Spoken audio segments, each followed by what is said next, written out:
Todo cristão é chamado a fazer parte de uma igreja local, se tornar membro e cultivar relacionamentos que glorifiquem a Deus. Nos acompanhe nessa série, onde nós estamos falando justamente sobre isso. E hoje a gente vai dar continuidade, né, já meio que encerrando aqui, né, esse assunto. A gente vai começar falando um pouco sobre, trazendo aqui um pouco do último episódio, nós falamos sobre como alguém se torna membro, né, da igreja local e como isso é vivido, né, na prática, na vida diária da igreja, né, como alguém se submete à igreja, né, as implicações disso. Hoje a gente vai falar aqui de um outro contexto de quando algum membro ou membros ali não estão representando Jesus, né, no caso a questão aqui da disciplina, que a gente até falou um pouco que o que diferencia o relacionamento entre pessoas de uma mesma igreja local é justamente essa questão da possibilidade, né, da disciplina formal, né. A disciplina não é só nesse sentido de sentido mais formal, né, de onde a igreja toda vai ali, né, e ponderar se aquela pessoa, né, que professou a fé em Cristo, ali, se ela de fato ainda está vivendo de acordo com aquilo, né, mas a disciplina ela também pode ser, a gente pode entender como parte do próprio processo de discipulado, né, na ideia de que entendendo que nós somos falhos, né, pecadores, a gente já falou disso aqui, né, então nós vamos cometer erros, né, pecados, e a disciplina ela também pode ser nesse sentido aí, né, de quando um irmão, por exemplo, eu fiz algo que não condiz, né, com a vontade de Deus, né, com o que a Bíblia diz, né, e um irmão vem e me corrige, né, nesse sentido, né, me instrui, e há ali um processo, né, de arrependimento, né, da minha parte, né, então a disciplina ela pode vir nesse sentido também, né, mas também há cenários, né, onde há algum pecado específico, né, e a pessoa ali ela não demonstra um arrependimento, né, e nesse contexto aí também há necessidade aí de uma disciplina mais, digamos, formal, né, que envolva toda a igreja, né, a gente vai falar um pouquinho mais acerca disso aí.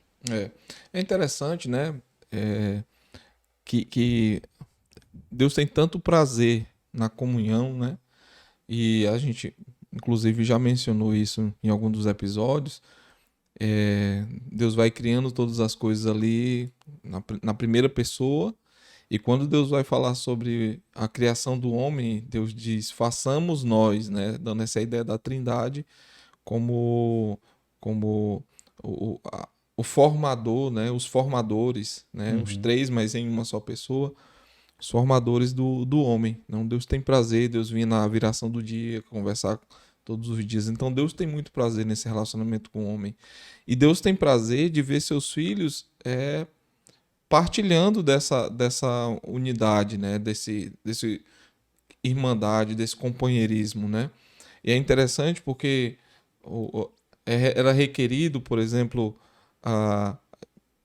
em alguns momentos do ano, que o povo de Deus, pensando num contexto bíblico histórico, né, de que em determinadas partes do ano eles se juntassem, todos eles ali em Jerusalém, independente de onde estivessem, todos se juntassem em Jerusalém. E era interessante porque o texto vai dizer que ao ir ali, ia haver um momento onde ia haver um recolhimento de ofertas, né, vamos dizer assim. E se alguém lembrasse nesse momento que ele estava em dívida, se a comunhão havia sido quebrada com alguém, que ele deixasse ali a oferta e voltasse para si, para reaver esse relacionamento, né? E é interessante porque para alguns ali, voltar e reaver não era segura aqui a oferta, deixa eu fazer aqui uma ligação, ou deixa eu mandar um WhatsApp, não, ia requerer dias de caminhada, né? Uma viagem de caminhada até a pessoa.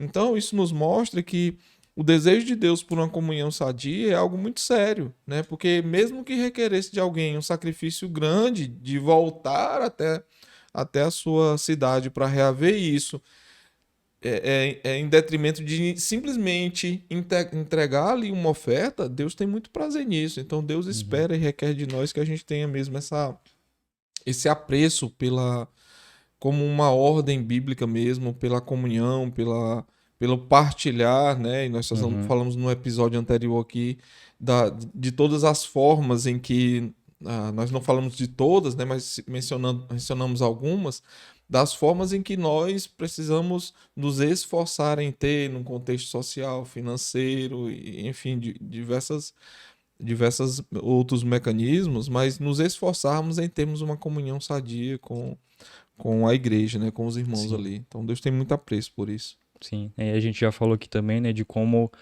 a igreja ela recebe uma autoridade, né, a igreja ela representa Jesus, né, nesse sentido e então nós enquanto membros de igreja somos também representantes, né, tratando num contexto aqui coletivo de igreja e como você falou, né, a disciplina ela é algo importante, né, nesse processo aí, nessa caminhada, né, nós devemos estar sempre buscando, né? E a disciplina ela tem alguns propósitos, né? Tanto de buscarmos mesmo viver de uma maneira que agrade ao Senhor, né? De ajudar os nossos irmãos quando alguém enfrenta alguma luta, né? Em algum pecado, por exemplo, né? E a disciplina ela entra aí nesse processo para que enquanto a igreja, né? Enquanto representante de Jesus, ela passe, né, de fato, essa imagem, né, quanto representante de Jesus, né, Jesus que é santo, né, Jesus ele que é Deus, né, e a igreja também ela deve de alguma forma refletir isso, né, e então há um cuidado, né, nesse sentido com relação à disciplina, né, a viver uma vida de maneira digna, né, do evangelho, como a gente falou no episódio anterior, né, de maneira que de fato represente, né, quem Cristo é, o caráter. É obediência, né? Essa ideia de obediência. Então, a igreja, Deus requer da igreja essa obediência, a igreja deve requerer de seus membros a obediência. Então, no episódio anterior, ou não vou lembrar em qual deles, nós falamos sobre essa ideia de a igreja não negociar isso. A igreja não pode negociar porque ela não estabelece algo, padrões por ela mesma.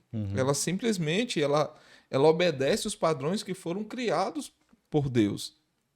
E ela não pode negociar e nem abrir precedentes quanto a isso.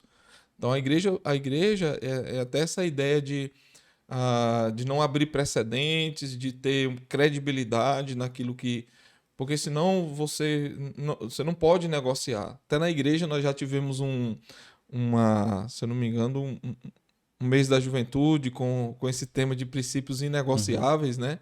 Porque, de fato, a igreja, nós somos chamados a não negociar princípios, porque esses princípios são princípios, desde que eles sejam eternos, né, vindos da parte de Deus pela Sim. sua palavra, não tem negociação. Então, a igreja, ela precisa ser como detentora das chaves, que nós já falamos aqui, né? Detentoras dessas chaves, debaixo da autoridade que Deus dá a ela, sim, ir lá e requerer de seus membros que se submeteram a esse Cristo, a esse Rei dos Reis, de que eles sim sejam obedientes. E isso é algo maravilhoso. E isso é algo, ao mesmo tempo que maravilhoso, muito sério. Porque nós não estamos representantes, até nós falamos sobre ser uma embaixada. E por mais relevante que seja uma embaixada no contexto terreno aqui, mas nada se equivale à representação da igreja, né? Desse organismo vivo de Deus aqui na Terra, do qual, então, cada um de nós que nos submetemos a ela, devemos pensar nisso com muita seriedade, como representantes desse Deus, e então fazer isso com todo zelo, com amor, com submissão, né? E a palavra amor ela é muito importante aqui. Eu sei que a Sim. gente vai falar muito mais sobre isso, mas ela é muito importante porque amor é quando eu dou ao outro o que ele não merece, né? Eu dou ao outro o que ele não merece. Isso por vezes é graça, é misericórdia, mas por vezes é juízo, né? Tem a ver com juízo, uma vez que eu vou até ele debaixo dessa autoridade que o próprio Deus nos concedeu.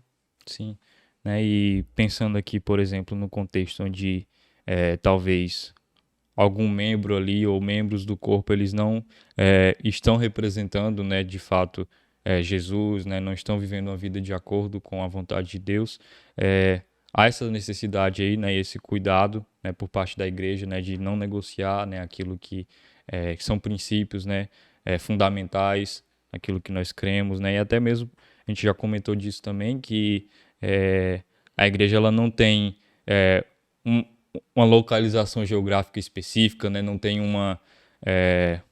um grupo específico que vá, pensando assim no grupo talvez étnico, né, que vá qualificar ali alguém como cristão ou não, né? Então deve haver o cuidado nesse sentido de que os membros eles de fato representem, né, o caráter de Jesus, né, busquem uma vida de santidade, né, de dependência do Senhor, né? Então por isso que a disciplina aí nesse processo ela é importante, né, para isso, né, para preservar, né, Sim. esse caráter, né, da igreja, né, de como a igreja deve ser.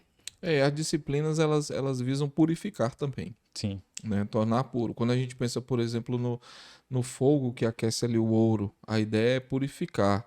Então, por vezes, a disciplina de Deus, e aí a gente vai, se a gente pessoalizar isso não somente para a igreja, mas para a vida do crente, tem essa intenção de torná-lo mais puro. Uhum.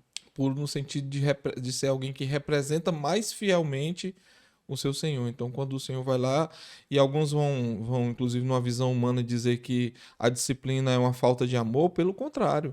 A Bíblia vai nos dizer que Deus disciplina o seu filho porque ele o ama. Né? O Sim. pai disciplina o filho Uhum. porque ele o ama. E porque ele é filho, né? Porque se não fosse filho, não seria fruto dessa disciplina. Então, como você bem já falou, a disciplina não é necessariamente castigos, né? Mas a disciplina é dizer assim, isso é pecado, Uhum. isso é errado, né? E como tudo na nossa vida tem uma consequência, o pecado tem consequências, né? Nós estávamos mortos, como bem a Bíblia vai nos dizer, em nossos delitos e pecados, mas Deus, né, que é rico em misericórdia, nos amou. Então é preciso que isso não saia da nossa mente. Uhum. Porque o processo de purificação que ocorreu por nós, ele foi fruto de sofrimento, né? Cristo passou pelo sofrimento, né? E assumiu então o castigo que eu merecia. Então agora, nada mais justo do que nós lutarmos, né? Nós batalharmos por viver uma vida pura e santa como representantes e como aqueles que receberam gratuitamente do nosso ponto de vista, porque do ponto de vista de Cristo não foi gratuitamente, porque o preço foi pago, é algo que eu não merecia. Então a igreja tem um papel fundamental no processo. A Sim. igreja, como detentora dessa autoridade dada por Deus, ela precisa cada vez mais visar tornar aquele ambiente puro, como puro é o nosso Deus. Sim. E já entrando aqui, a gente já começou a falar das razões, né, da necessidade, né, da disciplina. Você falou aí da questão de ser um ato de amor, né, que por vezes parece ser algo ruim, né, alguma coisa uma atitude de crueldade, né, digamos Uhum. assim, mas essa disciplina ela é um ato de amor, né, como você bem falou, né, quando eu estou vendo ali meu irmão que ele de repente está indo numa direção que vai levar à morte, né, está em algum pecado então eu vou até ele e mostro, né, a partir das escrituras que aquilo é pecado, né, que deve renunciar àquilo, né, então a disciplina ela tem esse papel, né, a disciplina ela expõe, né, o pecado, né, tem esse papel de expor o pecado, porque o pecado ele costuma ser algo que acontece meio que de forma escondida, né, e então a disciplina ela tem esse objetivo também de trazer o pecado à tona, né, expor esse pecado para que ele possa ser tratado, né, até mesmo para proteger a igreja também, né, para que de repente algum pecado ele não venha a se espalhar, né, então o pecado a disciplina serve para isso também, né, para expor o pecado, para proteger a igreja, né, para proteger os seus membros, né, para que nós possamos, né, como a gente já está falando aqui, preservar essa santidade, né, esse caráter da igreja. É trazer luz, né? Essa Isso. ideia de trazer luz. O pecado sempre vai tentar ludibriar, nessa ideia de ludibriar, levar para as escondidas, Uhum. né? Habitar num campo de pouca visibilidade. Então, quando você dá luz, né? A gente estava brincando, mas trabalhando aqui no estúdio, né? Agora há pouco e procurando o melhor ângulo da luz, né? Para que a Câmara fizesse um pouco de milagre com a gente também, né? Mas trazer luz no processo é sempre muito bom. Mas olhando para essa ideia de que quando a palavra ela chega até o nosso coração pecador e nos aponta o pecado, o que ela quer dizer, isso aqui que está às escondidas não pode existir. Então, por isso que ela vem, coloca o foco ali, diz assim, isso aqui precisa ser resolvido. Uhum. E a purificação aqui, né, essa necessidade de resolver a situação é através do que Cristo já fez lá, né? Então, essa ideia de trazer luz, né? É importante não perder isso de vista. Sim. E além disso também a disciplina ela serve para preservar, né, como a gente já falou, dar esse bom testemunho de Jesus, né? Porque nós nos preocupamos enquanto igreja que cada membro viva, né, de maneira santa, né, dependendo da graça de Cristo. E não só isso também, mas a disciplina ela serve também para nos alertar sobre algo importante, né, que é um julgamento que há de vir, né, que o Senhor irá julgar, né, a todos. E então a disciplina ela também nesse sentido ela é como se fosse uma representação, né, esse alerta, né, para que nós possamos viver, né, de maneira santa, né, de maneira digna do Evangelho. Essa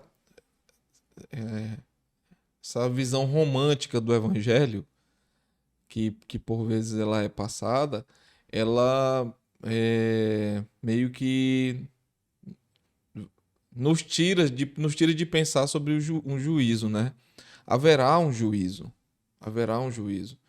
E aí, sempre quando se fala em juízo, quando se fala em disciplina, parece que, como você disse agora há pouco, é como se não houvesse amor no processo. Uhum. Mas sim, há amor, né? E há amor nessa ideia de que, por mais dolorido que seja aqui essa disciplina, esse juízo que a igreja apresenta para um membro, e nada ela se compara ao julgamento que haverá de vir, né?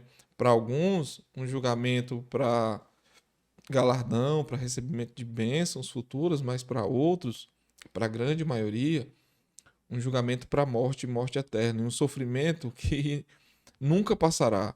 Então a igreja também, quando ela exerce essa disciplina, ela está apontando só haverá algo muito maior. Então, se arrependa, né? É sempre uma oportunidade do arrependimento. Quando a gente olha os passos de Mateus, de ir alguém sozinho, depois de ir alguém com mais 2 ou 3 testemunhas, e mesmo depois, quando vai à igreja, todos eles visam o arrependimento. Uhum. Que haja esse reconhecimento do pecado, diga assim, eu falhei com meu Deus. Porque o pecado, em primeiro lugar, o mais ofendido no pecado é o próprio Deus. Então, quando eu vou lá e aponto com graça e misericórdia e amor o pecado, eu estou dizendo para ela só, Deus está triste. Então, todas essas tentativas têm a intenção de que haja esse reconhecimento de que Deus está ofendido, de que o preço já foi pago, e então preciso me submeter ao processo, né? Então, é porque eu amo que eu vou todas as vezes, porque senão eu ia a primeira vez apontar o pecado ali, se houvesse um não, eu disse, não, beleza, tá bom pra ti, tá bom pra mim. Mas não, a igreja vai várias vezes atrás porque ela ama e porque ela tem esse desejo de ver esse irmão arrependido, né?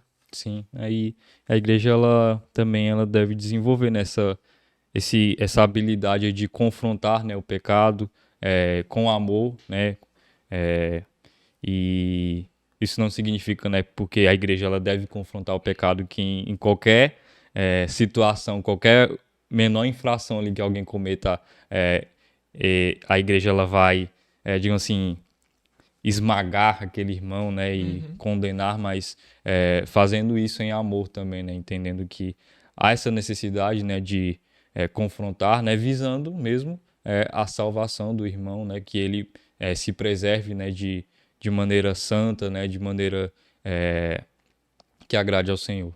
Não precisa a gente... os critérios e o que é pecado, a Bíblia, Deus já descreveu isso na palavra, né? Deus já disse o que o desagrada.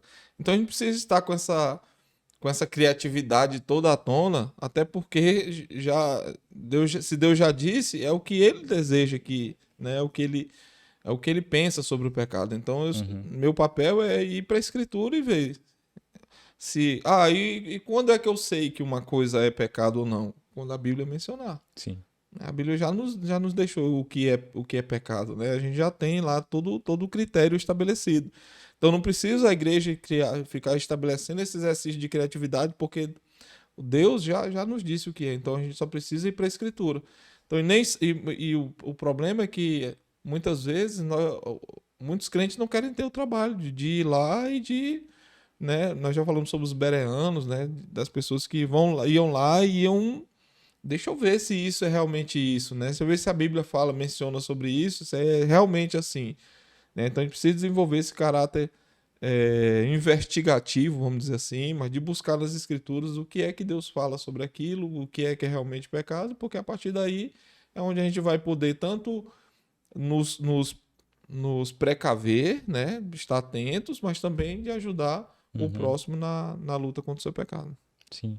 Né? E por vezes também vão acontecer, né? A gente até comentou disso, que nem todos aqueles ali que passam a fazer parte, né, da membresia da igreja, não quer dizer que a igreja ela sempre vai reconhecer quem de fato passou por um processo genuíno de conversão, né? Até porque nós não conhecemos, né, o coração da pessoa. Né? A gente tem algumas evidências externas que nos ajudam, né, nesse processo, né, de reconhecer essa conversão, né, essa mudança de vida, mas por vezes isso não acontece, né, e a gente lá na frente, às vezes, alguma pessoa pode ser pega, né, em algum pecado e vivendo em algum pecado e que ela não busca o arrependimento, né, mesmo passando por todo esse processo de Mateus que vai falar, né, que vai um irmão, depois vai com outros irmãos, né, falar com aquela pessoa, até ir para a igreja toda, né, e claro que a igreja, como a gente já falou aqui, sempre visando, né, tendo essa ideia do amor, né, visando o bem daquela pessoa, né, para que ela se arrependa, mas por vezes isso não vai acontecer, né, não vai haver esse arrependimento, né, e aí entra essa questão da disciplina assim, formal, né, que envolve a igreja, né, que vai entrar ali em casos onde também não há arrependimento, né, por parte da pessoa, né, e consequentemente, né, apesar de por vezes ser algo triste para nós enquanto igreja, aquela pessoa talvez precise ser desligada, digamos assim, da membresia, né, da igreja. Mesmo triste, por vezes é necessário. Sim. Né? Mesmo sendo triste, mesmo nós ficando realmente bem tristes com o ocorrido, mas é necessário. E é necessário por causa do desejo de Deus de que sua igreja esteja pura, né? E então, sim, nós precisamos, por mais tristezas que causem, às vezes são um membro da família, né? Um amigo de infância, enfim, uma série de coisas, mas pecado é pecado, né? Não existe pecado, pecadinho ou pecadão, né? Existe pecado e todo pecado entristece Deus. Então, se entristece ao nosso Deus, então nós precisamos tratar com seriedade. Porque Deus trata com seriedade, né? Deus, inclusive, quando a gente vai olhando a história, a gente vai vendo Deus pronunciando juízo sobre várias nações, né? Por causa do seu pecado, da incredulidade, por vezes dessa falta de obediência a uma ordem de Deus. Então, se Deus fez isso, quem somos nós para não fazer? Né? Por amor a Ele, por obediência a Ele, sim, nós devemos fazer. Sim, né? E essa disciplina, como a gente já falou, ela visa todos esses pontos, né, que nós discutimos, né? Então, mesmo nesse caso, quando há essa disciplina, por mais que possa ser algo que entristeça, né, mas é necessário, como você falou, tanto para preservar, né, esse caráter que nós já falamos muito aqui, né, de proteger a igreja mesmo, proteger os membros, né, da igreja, né, e de nos alertar mesmo, né, como a gente já falou aqui também, né, sobre esse julgamento, né, que há de vir. Eu estava lembrando aqui, enquanto você falava, daquela ilustração do pastor de ovelhas que sai em busca da ovelha perdida ali, né? Então ele vai lá e a ideia era que ele chegava até ela e com o cajado ele machucava uma das patas dela ali, né? E após isso ele colocava ela nos ombros, trazia de volta para o aprisco e ia cuidar dela. Então, aquilo era uma demonstração de amor, para que ela não continuasse naquela vida de rebeldia, de afastamento do corpo. Ele Sim. quebrava a pata, trazia e cuidava dela, né? Então, o amor de Deus, ele por vezes vai ser demonstrado na disciplina, porque para dizer assim, olha, isso que você está fazendo é errado, isso que você está fazendo é pecado. Então, deliberadamente, você precisa reconhecer isso. E se você não está reconhecendo, eu vou usar dos mecanismos necessários para que você reconheça, né? Então, reconhecendo que Deus está entristecido, então ela deve se arrepender e voltar. Por esse amor demonstrado em cada uma das etapas, visa o arrependimento e o retorno. Sim. Então, de ela dizer, olha, eu realmente pequei contra o Senhor, né? Quando a gente olha lá para o filho pródigo, né?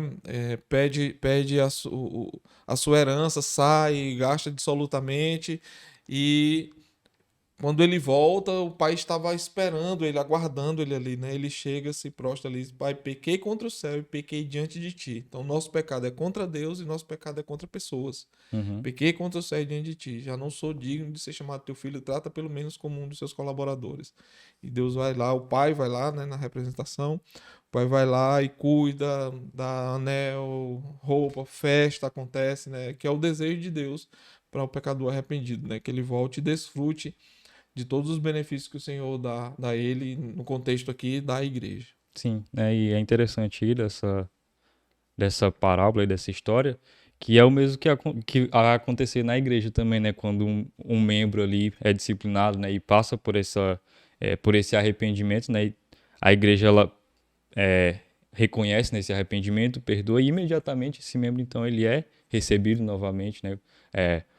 Ali como parte do corpo, né? E não é como se por conta do pecado ele fosse ficar ali em uma condição inferior, né, aos outros membros, né? Mas quando é restaurado, né? Quando há esse arrependimento, né? Assim como você falou, e há essa restauração mesmo, esse retorno, né? À comunhão, né? A parte como parte do corpo, né? A membresia da igreja. É isso. E aí a festa no céu, a festa na terra. E aí nas festas aqui da terra a gente sempre tem a comida que o crente sempre gosta muito, né? Então é importante a gente ter os olhos atentos nisso. Deus quer a restauração, né, daquele filho dele pecador. A igreja precisa olhar para isso com muito zelo, com muito cuidado e amor. Sim, né? E outra coisa ainda, acho que para a gente fechar esse ponto aqui, quando a igreja passa, né, a praticar essa disciplina, né, quando isso é algo frequente na igreja, por vezes nós vamos lidar com situações que às vezes podem ser complexas, né, que não há um exemplo claro ali nas escrituras, né, mas como você bem falou também, nós temos, né, na Bíblia, né, a gente já tem todo o padrão, né, de como nós devemos viver, né, e por mais que algumas situações sejam mais complicadas, né, mas a palavra de Deus ela nos fornece, né, essa resposta, né, para nós entendermos, né, e como agir, né, nesse processo, e tudo isso visando, né, preservar essa reputação de Cristo, né, e também a comunhão, né, como igreja, né, como corpo. É isso, verdade. Então nós temos tudo que nós precisamos na palavra. A palavra não deixa fios soltos, ela não deixa a gente à mercê, não deixa a gente soltos aí de qualquer... Então Deus já estabeleceu padrões e o nosso papel enquanto igreja é ir no caminho da obediência, a obediência à Escritura. Então é isso, né? Acho que a gente pode passar aqui para o próximo ponto, né? Que inclusive o autor traz aqui mais o capítulo, que é de se a membresia ela deve ser igual, né, em todos os lugares, né? A gente fala aqui de questões de batismo, por vezes de uma classe de membros, né? E talvez a primeira igreja batista de Balsas tem uma realidade, né? A gente tem uma classe de membros, há ali todo um processo, né? Outras igrejas podem ter um processo um pouco diferente, né? Mas a questão aqui é que se todas as igrejas, né, pensando em igreja local, precisam seguir esse mesmo protocolo, né, digamos assim, né, de ter uma classe, de ter uma entrevista, né, para alguém ser inserido ali como membro. E aí, já começando aqui, a resposta para isso é sim e não, né? Sim, porque a igreja local ela deve ser igual em todos, independente do lugar, porque a igreja local ela é estabelecida por Jesus, né, e e cada igreja ela tem as mesmas ferramentas, né, a mesma tarefa, né, que é essa tarefa de, como a gente já falou aqui, de ser luz, né, de ser uma sociedade diferente ali, né, de onde a igreja está inserida, né, e também, né, essas ferramentas que são dadas, né, pelo próprio Deus, elas são as mesmas, né, independente de onde seja, né. Uhum. E não porque cada lugar tem as suas particularidades, né? Isso precisa ser levado em conta também, né? A- as culturas são diferentes, né? E até mesmo os tempos são outros, né? Nós estamos falando, por exemplo, aqui de um escrito bíblico de 2.000, 3.000, 4.000 anos atrás, né? Uhum. Então, nós vivemos num momento diferente. Agora, a essência, o valor, o princípio não muda, né? Mas a gente precisa estar atento, né? A cada realidade local, desde que não fira um princípio bíblico, a gente sim pode ter mudanças, mas aquilo que é um valor, aquilo não é inegociável, não pode mudar. Sim, é uma das questões aí que podem diferenciar aí, né, dependendo do lugar, justamente essa questão da sociedade, né, do contexto social ali onde a igreja ela está presente, né, todas as questões, por exemplo, de onde a igreja está inserida, né, por exemplo, o tamanho da cidade ali, tudo isso Uhum. vai influenciar na forma como vai acontecer, né, esse processo aí, né, de membresia e tudo mais. Se a gente pensar, por exemplo, de novo aqui, uma igreja aqui, né, no Brasil, sei lá, uma igreja em algum país que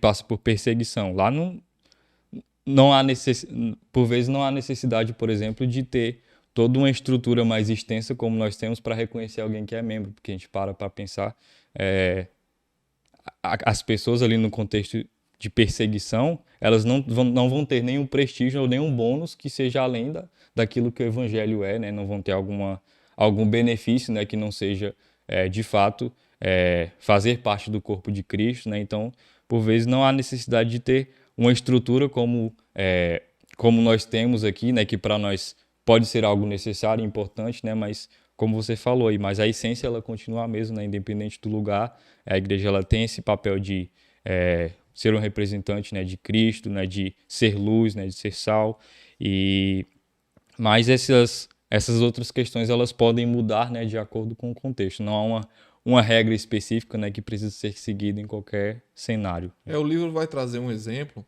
até de uma cidade perseguida, né, onde o evangelho é bastante perseguido, e ele vai trazer a ideia de que quando chegasse a um número ali de 15, 20 pessoas, já tinha-se dificuldade de reunir, né? Então já deveria ter outro lugar de reunião onde pudesse ter, porque era impossível ter 30 pessoas naquele lugar, né? Uhum. Então, por conta da perseguição. Então ali era muito fracionada a igreja e 15 pessoas ali, dependendo da casa, no máximo 20.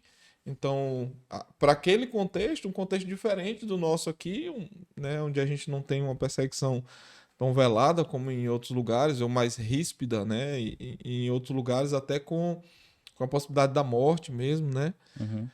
Então a gente precisa, como não chamar isso de igreja, né? Essas realidades Sim. de igreja.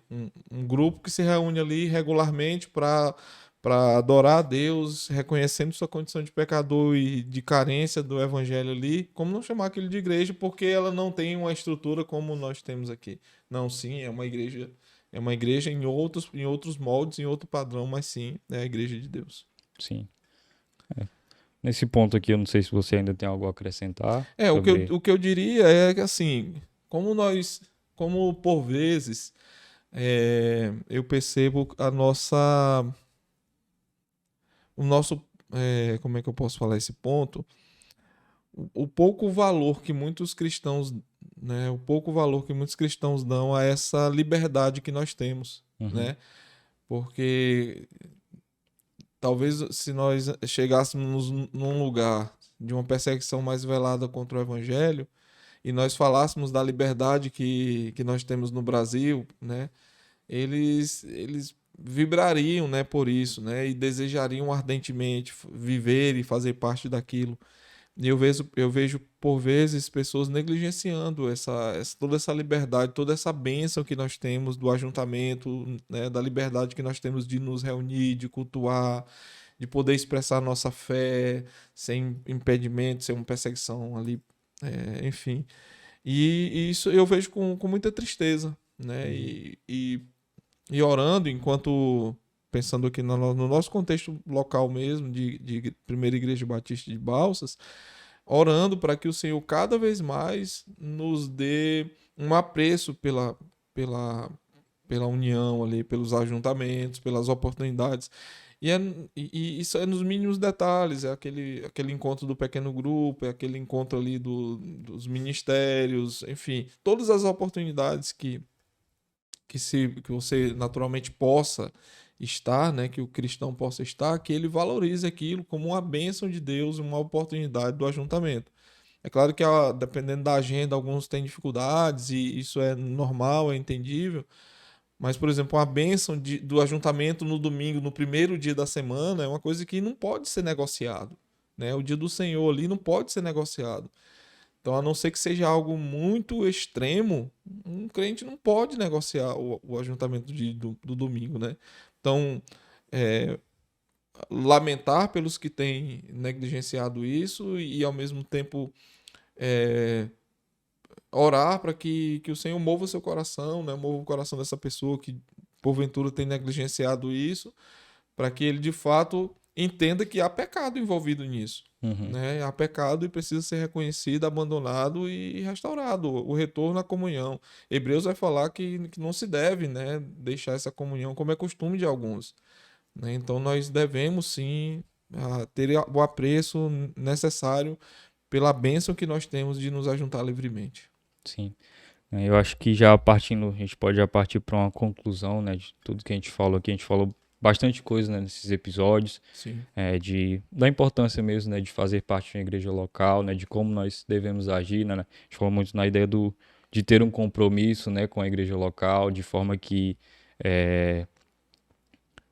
a nossa vida na igreja, né, a nossa participação na igreja, ela influencia as nossas decisões em outras áreas da vida, né. A gente falou aqui em alguns contextos, né, e de submissão mesmo, essa ideia de submissão, de submetermos-nos a uns aos outros, né, e ao senhorio de Cristo, né, e se nós colocarmos isso em prática, o autor do livro até traz aqui, ele diz assim: por meio da vida de seus membros, a igreja local define ao mundo o que é amor, né. Então, quando nós, enquanto membros, né, de uma igreja local, assumimos esse compromisso, né, nos submetemos, né, então nós vamos, como a gente já falou aqui no último episódio, viver uma vida digna do evangelho, né, e ser luz também, inclusive, na sociedade, né, e sempre buscando, né, que o nome de Deus seja glorificado, né, obviamente, acima de tudo, mas que nesse processo nós seremos abençoados, né, de várias formas, né, por mais que a percepção do mundo, né, do que é o amor seja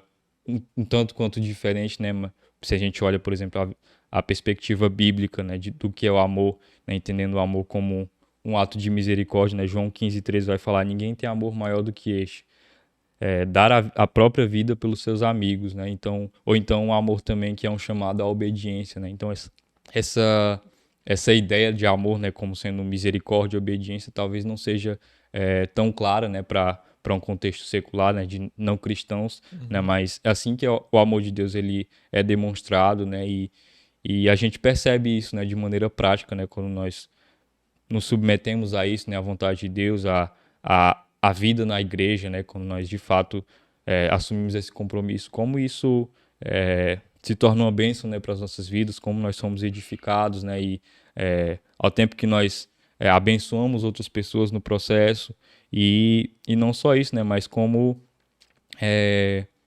a igreja ela passa a ser de fato um grupo de pessoas ali distinto, né, do restante ali da sociedade, né, do contexto onde estão inseridos. Amor como dar de si mesmo sem esperar nada em troca, né? João 3,16 vai dizer: porque Deus amou o mundo de tal maneira que deu seu Filho unigênito, né? Para que todo aquele que nele crê não pereça, mas tenha vida eterna. Então, amor é dar de si mesmo sem esperar nada em troca. Então, quando eu entendo e eu reconheço o amor que fora dado a mim, sem que eu pudesse recompensar, né? Eu fizesse algo que pudesse validar aquilo, é nessa mesma direção que eu vou ao meu irmão, é nessa mesma direção que eu vou me doar para o ajuntamento, é na mesma direção, com a mesma força que eu vou fazer todo o possível para ajudar o meu irmão, para que ele tenha uma vida que agrade e glorifique a Deus, ao mesmo tempo que eu também vou ter para minha própria vida, né? Por causa do amor. Esse Uhum. amor que eu me dou sem esperar nada em troca. Então, que bom que a gente pôde ter mais essa série juntos aqui, que denominamos juntos, inclusive, né? Usando esse livretinho tão, tão abençoador do Jonathan Lehman. Então, nossa expectativa é que o Senhor tenha falado ao seu coração, meu irmão, que cada um desses episódios tenham trazido reflexões honestas e sadias ao seu coração, e encorajar você, né? O Gustavo sempre fala isso, voltar, reassistir os episódios, divulgar, né? Compartilhar, mas fazer disso, quem sabe, um momento para o seu devocional, onde você vai ouvir, mas vai refletir, vai traçar planos para quem sabe, atitudes que precisam ser corrigidas. Então, a nossa expectativa é que Deus tenha falado ao seu coração e que você continue crescendo, né, nessa dinâmica de amar a Deus e amar a igreja. Então é isso, né? A gente pode encerrar aqui, né? Como o Elton já falou, né? A nossa expectativa é que, assim como nós aqui, enquanto nós nos preparamos, né, para estar aqui conversando, né, nós aprendemos, né? O Senhor fala aos nossos corações que isso possa ser colocado em prática, né, nas nossas vidas, né, enquanto igreja, enquanto membros de igreja, e que nós possamos colocar isso em prática mesmo, né, refletir acerca disso, né, de como tem sido a nossa vida. E semana que vem nós vamos começar uma nova série, né? Deus abençoe sua vida, né? Você que nos acompanhou até aqui, e até o próximo episódio.